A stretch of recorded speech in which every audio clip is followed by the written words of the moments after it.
ভারত পাকিস্তান সীমান্ত সংঘাতের জেরে স্থগিত হওয়া আইপিএল আবার শুরু হতে পারে সামনের সপ্তাহেই। তবে আইপিএল ফিরলেও বিদেশি ক্রিকেটার ফিরবে কিনা এ নিয়ে রয়েছে ধোঁয়াশা। বিশেষ করে এই আসর নিয়ে অস্ট্রেলিয়ার ক্রিকেটাররা পড়েছেন দুশ্চিন্তায়। এমনকি টুর্নামেন্ট পুনরায় শুরু হলেও শেষ ভাগে অংশ না নেওয়ার ব্যাপারে অনেকে চিন্তাভাবনা শুরু করে দিয়েছেন। এমনটাই দাবি অস্ট্রেলিয়ান সংবাদ মাধ্যম এপির। দিল্লি ক্যাপিটালসের তারকা প্রেসার মিচেল স্টার্ক সিডনি বিমানবন্দরে পৌঁছেছিলেন। ওই দিন থেকেই আইপিএল ও পাকিস্তান সুপার লিগ এর বিদেশি খেলোয়াড়রা দেশে ফিরতে শুরু করেছেন।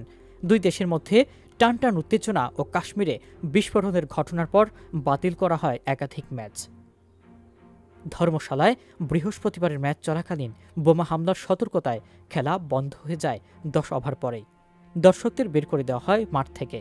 পরদিন ট্রেনে করে সরিয়ে নেওয়া হয় দিল্লি ক্যাপিটালস ও পাঞ্জাব কিংসের ক্রিকেটারদের।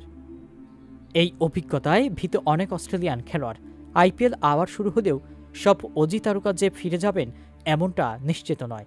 বিভিন্ন সূত্রে জানা গেছে বেশ কয়েকজন খেলোয়াড়ের মধ্যেই ফিরে যাওয়ার ব্যাপারে তীব্র অনিচ্ছা কাজ করছে। মিচেল স্টার্কের সঙ্গে দেশে ফিরেছেন স্ত্রী অস্ট্রেলিয়ার নারী দলপতি এলিসা হিলিও। তবে অস্ট্রেলিয়ার কোচিং স্টাফদের কেউ কেউ এখনও ভারতে অবস্থান করছেন। পরিস্থিতি পর্যবেক্ষণ করে পরে সিদ্ধান্ত নেওয়া হবে বাকি আসর কিভাবে পরিচালিত হবে। অন্যদিকে পাকিস্তানে থাকা অজি ক্রিকেটারদের ফিরিয়ে আনা হয়েছে যে বিমান ঘাঁটি দিয়ে। কয়েক ঘন্টা পরেই সেখানে হামলার ঘটনা ঘটে। সেই দলে ছিলেন শন অ্যাবট, বেন ওয়াটারশুইথ, Ashton Turner, Mitch Owen, Max Brown ও রাইলি মেরেডিথ। ডেভিড ওয়ার্নার আগেই দেশ ছেড়েছিলেন।